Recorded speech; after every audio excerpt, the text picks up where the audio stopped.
You're making good money, real money, but you're tired all the time, barely have time, and you barely have an investment portfolio to even fall back on. How's that possible? You just gotta do it scared.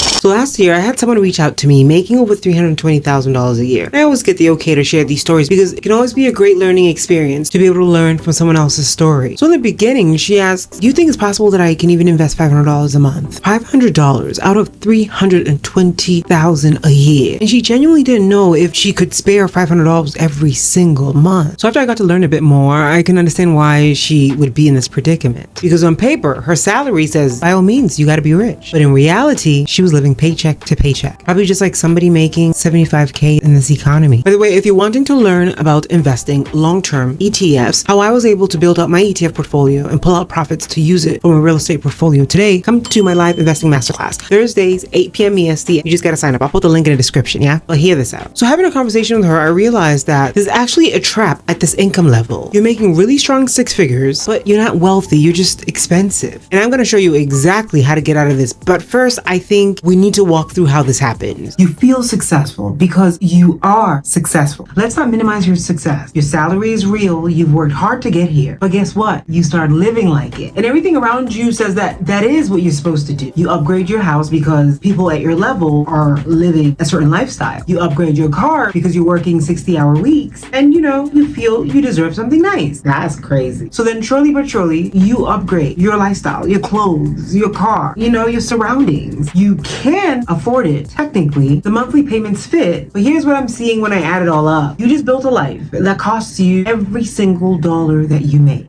And that's the most dangerous position to be in with your money, because now you've created a comfort around, these luxury lifestyle. And if you're someone like me who basically built from the negative, and now here you are enjoying a six-figure role, you're too comfortable to make hard decisions. But underneath that, I promise you, there is a level of stress about money that you still have because you don't feel free. So let's call her Michelle. She's a director at a tech company. Beautiful salary. She lives in a gorgeous house. And we're talking like $7,500 in mortgage. She drives a Range Rover. That's about $1,400 a month. Her kids are in private school. That's about $6,000 a month. And that's just the basics. So from the outside, you're looking in and, let's call her Michelle. Michelle has made it. But here she is, literally in tears, sharing her story and her journey with me. Because outside of her 401k, she's been making over $250,000 for almost 10 years. And she had almost nothing to show for it. And you might think, what? That could never be me. I promise you, it's actually much more common than you think. Because here's the thing. Michelle wasn't necessarily being reckless. She was just living her life like everyone else at her level lived. Normal, comfortable, but comfy at $230K means you're spending $230K. So now here she is. She couldn't stop working. Not because she loved her job, she was exhausted, but because her life now costs way too much to just quit. I think of it like being trapped on a really expensive treadmill. She just has to keep the machine going. Sometimes you will hear like a celebrity being caught up in like some money stuff, and you think, oh, that can happen to me, that can happen to you. If you built a lifestyle that depends on you having to go to work, show up to work in order to sustain the sort of luxury lifestyle that you've built, you're literally like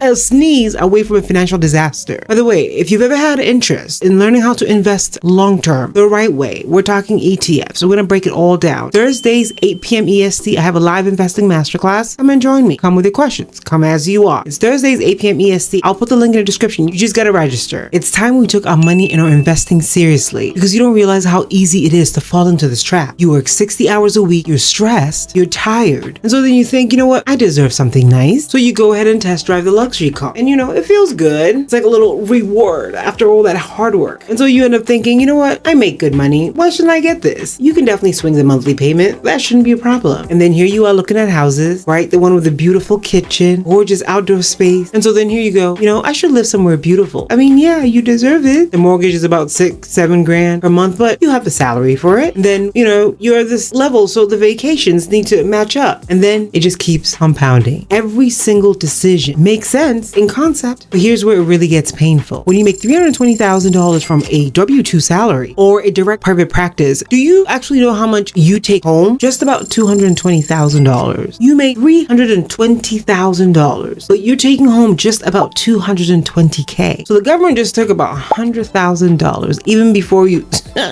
sneezed and blinked. But as you start to compound and live this sort of luxurious life, you start to realize that it costs you actually more than the $220,000 that's coming in. And the way that it creeps up on you, years will go by and you turn around and be like 5 years, 10 years. Hey, I don't have anything but my 401k. I gotta keep working. And y'all think this is just unique to certain people. I used to work with doctors. I got to know some of them quite well. And it was just like the number of them who would sit down and tell me, Rozy, whatever you're doing, figure out this investing thing. Because for me, I'm gonna have to work until they carry me out of here. A doctor. So you see, at the core of it, it's about understanding how to steward the money that you are already bringing in. And let me touch on that tax rate a little bit too, because wealthy people, they don't pay anywhere near that type of taxes. I hate to tell you, but they just don't. Because here's the thing, the wealthy, a greater chunk of their revenue or their income coming in is not from a W-2 salary. My rental income coming in is not going to be taxed the same way that your W-2 job income that you're receiving. So they make it from investments, from businesses, from assets that they own, and those get taxed completely different. So here you are, somebody making the same $320K from investments can easily pull all the right levers to pay way less in taxes, but then you are fully receiving your income from W-2, you're stuck with the highest tax bracket without having any assets to be able to buffer that. And it's really like a trap within a trap, because you're getting taxed like you're rich,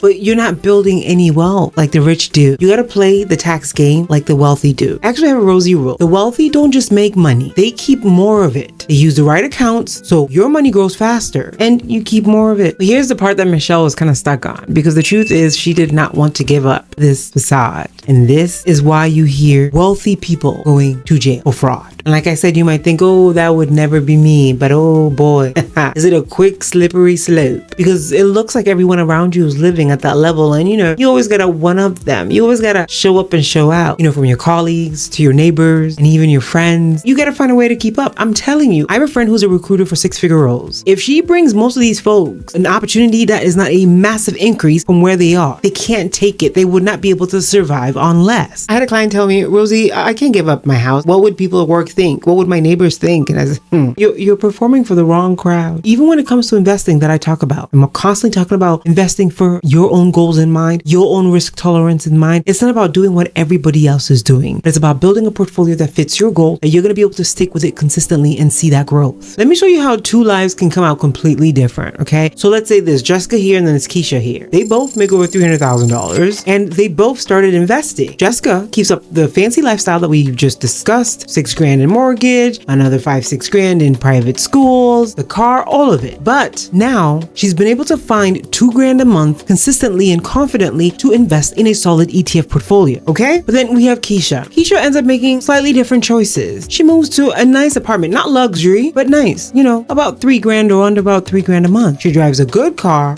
still got some payment on it, and she picks a good zip code area so her kids go to a strong public school. But you see, from the outside, Jessica would look more successful and Keisha would look like she's almost downgrading. But just after 4 years, this is what their portfolios look like. Jessica would have managed to have invested about $120,000.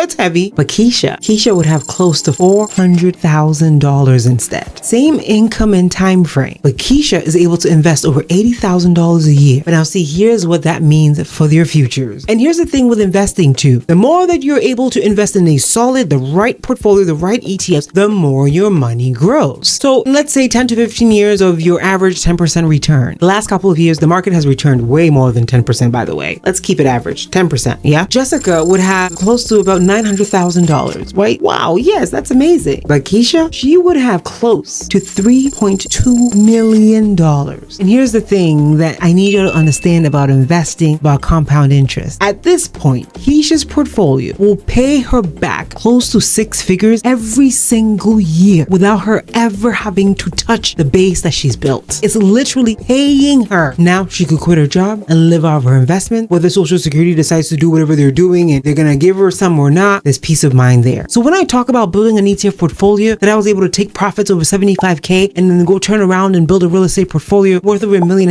it's not this so big thing that is hard to reach. It's very, very feasible. In just a few short years, you could completely transform your financial life. And so when you look at these scenarios that I've given you in this picture, Jessica will need to continue to work. And you know what I was thinking? It's actually as easy to build up this facade as it is to build real freedom. So I gotta ask you, which one are you really building right now?